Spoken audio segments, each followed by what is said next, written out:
Greetings and welcome to the Cerebral Women Art Talks podcast. I'm Phyllis Hollis, your host. As an extension of my Instagram page, Cerebral Women, this podcast offers insights into the visual art world. I interview artists, mainly artists of color and female artists who will freely articulate what inspires their creativity. In addition, you'll hear interesting perspectives from dedicated art professionals who work with artists and the art institutions that feature them. I'm confident that collectively, these individuals will indeed stimulate your mind as they do our eyes. Please know these interviews are conducted in my Manhattan apartment, so please forgive the background sounds of city life. Welcome to the Cerebral Women Art Talks podcast. This episode features Adebunmi Gbadebo, a multidisciplinary artist working with paper, ceramic, sound, and film, exploring the archival record of her family's ancestry. Through her research, material selection, and technical process, the artist emphasizes the prejudice of the historical record, activating her practice to restore Black subjectivity. She is currently an artist in residence at the Clay Studio and has exhibited across the United States and internationally in Africa, Europe, Asia, and Australia. Her work is now on view in major exhibitions such as the 24th Sydney Biennale, 10,000 Suns, Minneapolis Museum of Art, Collage, Assemblage Part II, 1990 to now. And Hear Me Now, the Black Potters of Old Edgefield, South Carolina, which opened at the Metropolitan Museum of Art in New York in 2022 and has traveled to the Museum of Fine Arts Boston, University of Michigan Museum of Art, and is now at the High Museum of Art in Atlanta. Adebunmi's work is in the public collections of the Smithsonian National Museum of African Art, the Smithsonian National Museum of African American History and Culture, the Boston Museum of Fine Arts, Minneapolis Museum of Art, Minneapolis Museum of American Art, the Minneapolis Institute of Art, the Wiseman Museum of Art in Minneapolis, New York Museum of Art in New Jersey, and the South Carolina State Museum in Columbia, South Carolina. Her public commissions include an ongoing sculpture project in collaboration with students and faculty from Clemson University, South Carolina, and the Harriet Tubman Monument 2021 in Newark, New Jersey. Please visit cerebralwomen.com for her interesting and expanded bio and enjoy this episode featuring Adebunmi Gbadebo.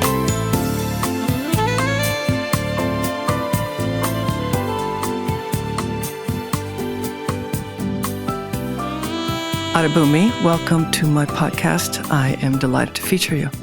Thank you for having me. I'm really excited to be here. Thanks. Share with us, when did you discover your artistic passion? I guess it's really when my mom discovered my artistic passion. I was raised by a single mother. She's now passed. She passed away of COVID in 2020, but she raised me in Maplewood, South Orange, for those who are from that area, Maxwell. But she frequently kept me busy and engaged in extracurricular throughout New York and Newark and the kind of neighboring cities. And we frequent the Newark Museum. At the time, in the 90s, they had a junior museum where they had classes for toddlers and their parents and as a free programming. And my mom entered me into these classes and we would go every Saturday. She had me taking these art classes at the Newark Museum at 3. And I think that's when she really saw, I guess, just my artistic talents. The things that I made in those classes littered the hallways of our apartment. And also my family actually is pretty artistic, but no one really pursued a career in the arts. So going over my cousin's house, I would also see work that they did, and we were engaged in critique and looking at work. So that kind of looking at work and was really developed at an early age. And also very early on, my mom enrolled me in private art classes. There was a woman in our neighborhood, Evelyn Graves, who was a retired private art teacher.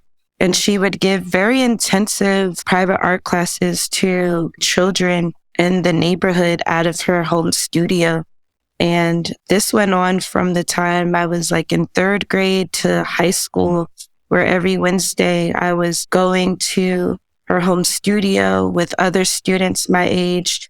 And she really exposed me to aspects of art that weren't really being nourished and taught in my regular K through 12 education. So my first time learning about Romare Bearden was under her teaching, really experimenting with materials and learning how to use clay and graphite, not just pencil, but graphite and charcoal and collage and mixed media. So it was a really beautiful complement to the regular kind of formal education I was getting in the Maplewood and South Orange School District. And I think you could imagine art has really always been a part of my life.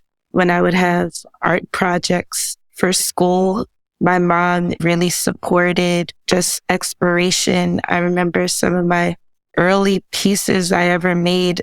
The kitchen cabinets were a source of looking for materials. So I also think it encouraged me to not just think of art as paint on canvas, but art could be mixed media, which I was learning in Miss Evelyn's class. It could be really engaged with the history of art, which I was learning in this junior program at the North Museum. And it could be very experimental, whatever we have access to, which my mom was nourishing within me. So it was a very explorative, artistic upbringing I had. And I got to experience it. Not only me, but my family was also very engaged in art and art making. You've had a rich life. Kudos to your mother. That's wonderful. Wow, that's great. So share with us, how would you define your practice?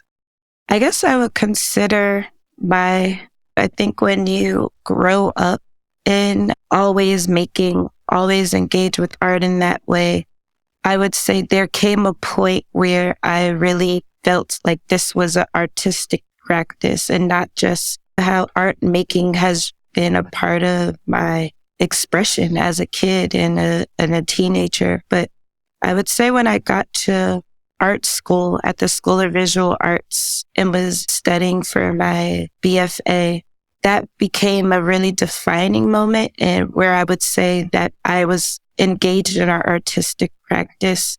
And specifically, it was when I started using Black hair as a material. I had a moment in an art class where Manet's Olympia came up in our art history course. And I was really excited to learn about this Black woman in this painting, which a Black sitter, a Black figure just didn't exist in any of the prior artworks that we were, I guess, learning in this art history class. And my professor went on to describe the cat in the painting and the curtains and the shoe and the white lady, the reclining nude, and basically glossed over this Black human being, this Black figure, Laura, and went on to the next painting. And I think in that moment, I got really intentional about how I wanted to define my practice, the materials that I wanted to really ground my practice in.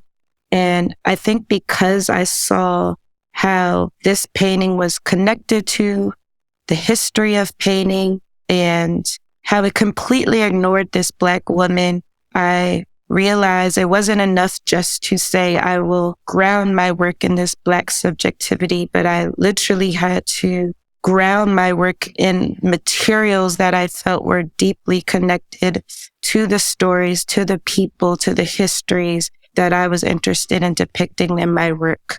And I think that guiding principle, you could see that through my practice now, and it carried on. But in that decision, for me, I felt like painting and the history of painting was really a history of white supremacy.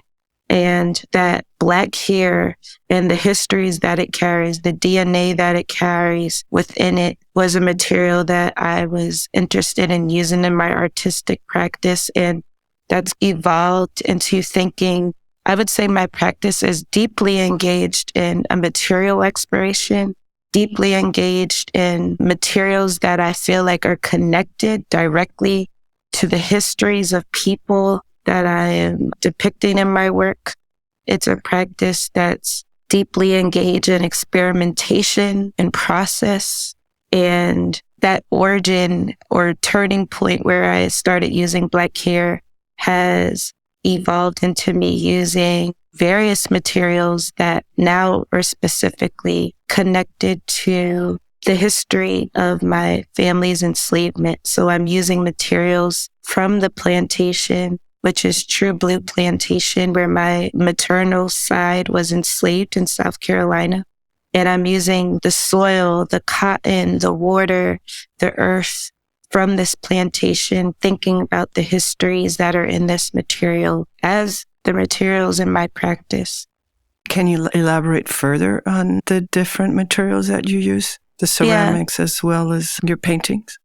Yeah, so originally starting with working with only human hair as a material, it naturally evolved into trying to make the hair into paper.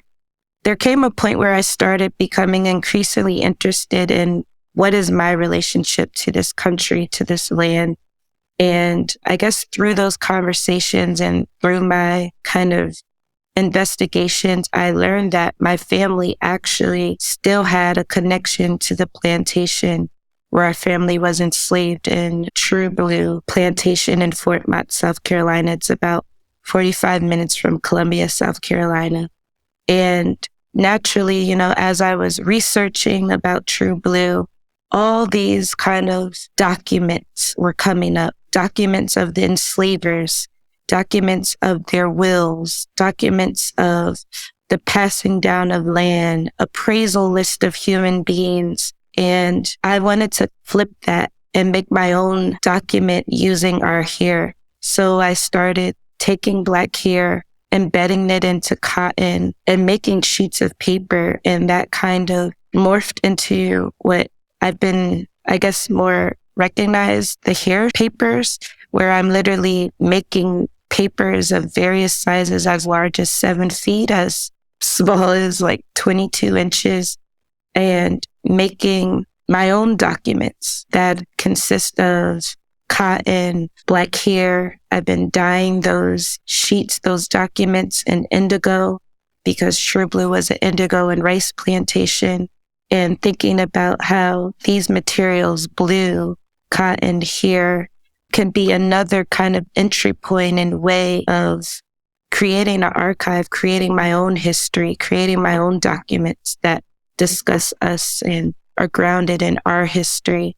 And I was doing this practice of making this hair paper for a couple of years without having the opportunity to actually visit True Blue. And it wasn't until 2020, which is when I had the first opportunity to actually visit True Blue Plantation and really experience what it was like to be on this land where my family was enslaved. And I was really moved to see the kind of evidence of my ancestors. You know, the plantation, like I said, it was formerly an indigo and rice plantation. It's currently a cotton plantation, but it's still owned by the descendants of the slave owners. They are still building wealth off of that land. And I just remember like just seeing the acres of cotton fields, thinking, who cleared this land? Who cut down these woodlands to grow this cotton? I had an opportunity to go deeper into the plantation where there were slave burial grounds. A lot of my ancestors are buried in this burial ground, and the burial ground exists in various conditions of decay and neglect, although there are descendants and family that are really caring and protecting these burial grounds. I think on that trip is when I really was moved to work with the land more directly. I guess on that trip, I was really thinking about how all that has been erased, all that is not in an archive or in a document that can't be traced back, the names that have been lost in this history, all of this land carries that history, this red earth, this red clay. And that was another kind of expansion in my practice where I started using the soil of this plantation and the burial ground to make ceramic sculpture. So my practice has been defined by those two aspects, the hair paper and the ceramics, where I've been using earth, the red clay from True Blue Plantation, to make ceramic sculpture. Thank you. Actually, so I just asked you, what materials do you use in your work? And I said ceramics and paintings. Should I have said ceramics and papers? It's interesting because all of my work started from a rejection to painting. So I don't necessarily identify as a painter, although I do utilize my skills as a painter in my process, like how I approach the surface, how I approach pigments. But I do think in a way my hair papers could be seen as painting. They're very painterly.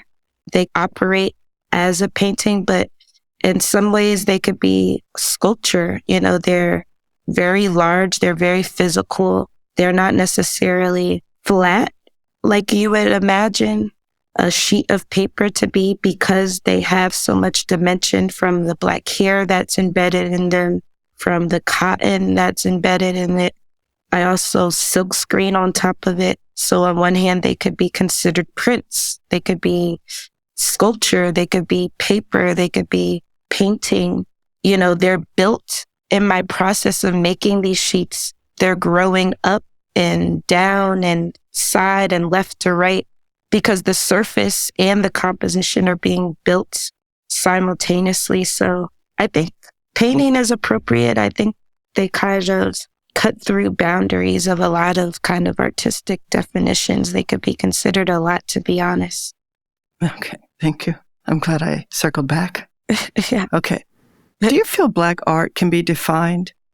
It's interesting. And I listen to your podcast a lot, which is why I'm really happy to be here. And I know this is a question you asked, and I've been thinking a lot about it. And I guess your question brought me to the first time I was asked something very similar, which was in art school at SVA. A white student asked me in front of the class, "Why do you make Black art?"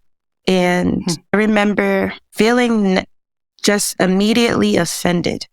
I was the only Black art student in my graduating class, not just the classroom, the graduating class at SVA. And I think in those spaces, you become hyper aware that you're other, of your Blackness. I call that moment in my Glenn Ligon or Zora Neale Hurston, I feel most colored when thrown against a sharp right background, period. And I immediately responded to this student, do we call Rockwell white art? Do we define the work of Pollock and all of these other, white art? What is Black art? I think there's this understanding that art made by white people just exists. It's abstract expressionist and it's cubism and it's all these things. It exists on its own merit. It becomes neutral. But then everyone else becomes othered or categorized or defined as Black art or women's art or craft. And that was my response in that moment. So I guess to answer your question now, I don't think we should define or can define Black art. I think it felt like a way of othering when I was asked that question in art school. It feels like a byproduct to commercialize and monetize, that we have to categorize this groups of people as something, because categorization makes it easier to monetize and define. And control. Yeah, and control, exactly.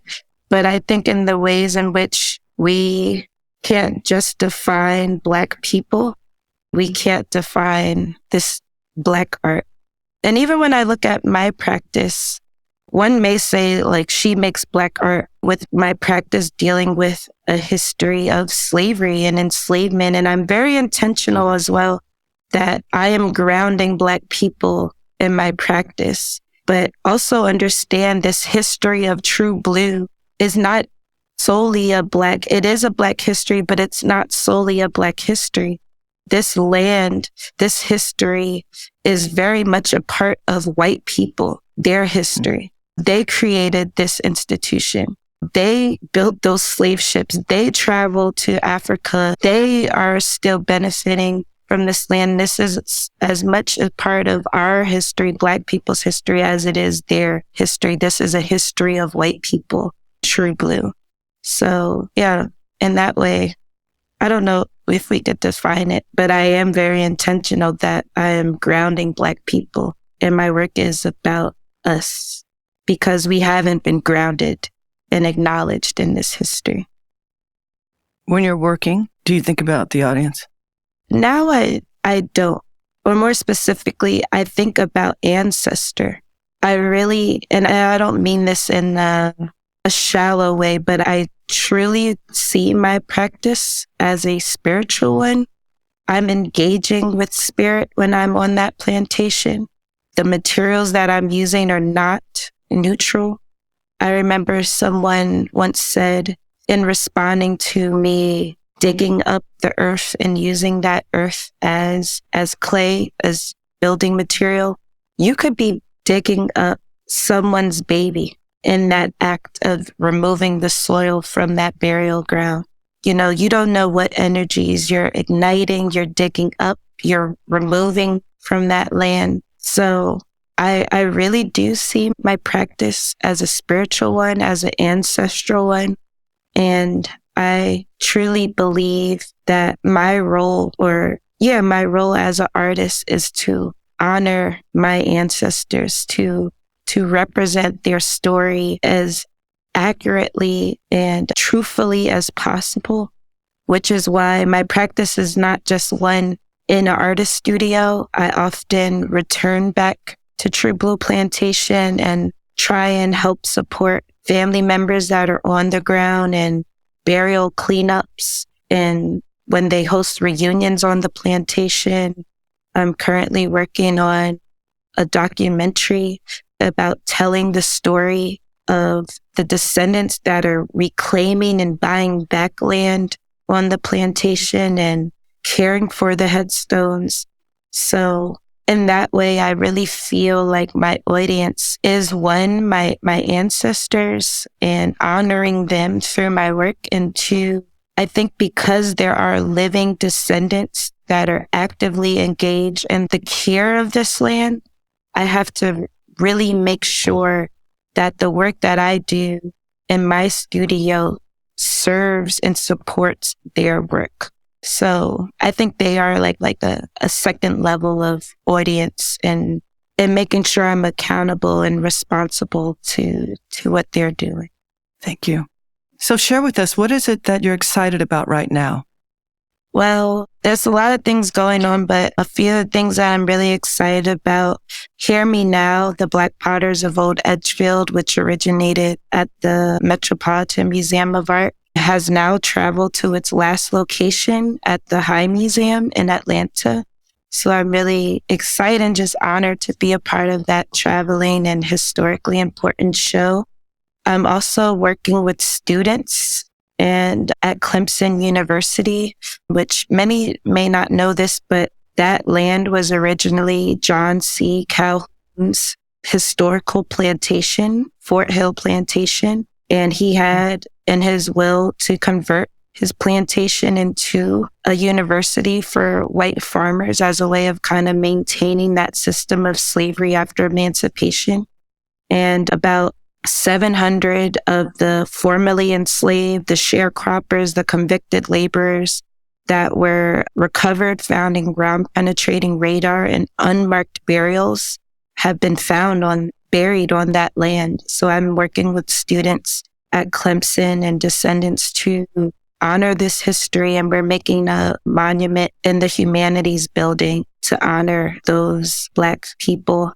I also have one more month left at the Biennial of Sydney in Australia, which I have 3 ceramic pieces in, and just getting ready for my first solo exhibition with Nicola Vassell Gallery in New York. So lots of things going on, and working on a film with about True Blue Plantation with filmmaker Yvonne Shirley as director and cinematographer, and Vanessa Blake as assistant cinematographer.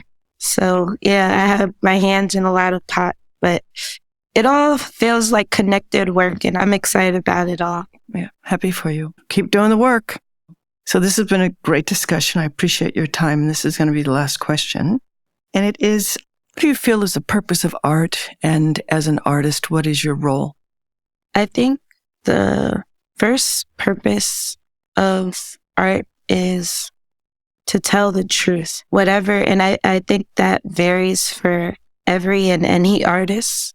But I think there's something about what we do that should reflect the truth of the world, whether that's what's happening in the world, what has happened in the world, what is true to you.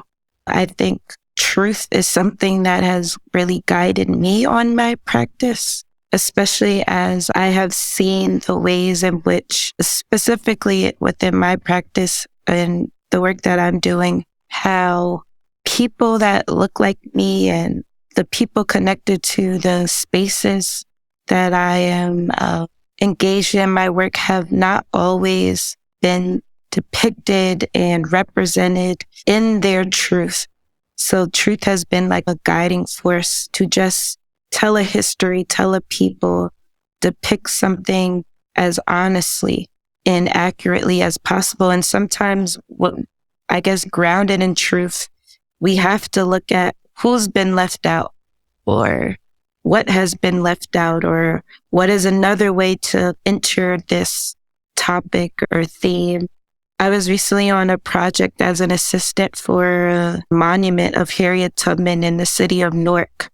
And this monument now exists at the former Washington Park, and it replaced a statue of Christopher Columbus. And part of what propelled that project was that there were other truths about this country and this land and this city that weren't being depicted. This particular park had monuments of all these historical and important white men, but women contributed to this history. Women contributed to how we could be and exist in this space right now. So the truth, kind of grounding things in truth, said we need to create space for another story and narrative. And then what was the second part of your question? As an artist, what do you feel is your role? So what do you feel you're responsible for? I guess as an artist, I feel my role is to really amplify and excavate these histories of Black people and our labor and our skill and our intellect that have contributed to this world and country. You know, it started off with me doing that with my ancestors and trying to really bring some more visibility to those people, but it's expanded where I'm working with other institutions across the state of South Carolina and in the country, and helping other descendant communities do the same work, where how can we tell the stories of our people, the Black people, Indigenous people, just people who have been forgotten and left out? How do we highlight and honor their lives and contributions? So I think, like, as my practice continues to grow and expand, it'll be defined by just helping those who have been left out be acknowledged. Well, thank you for everything you do. We all appreciate it. Well, thank you. I really appreciate that.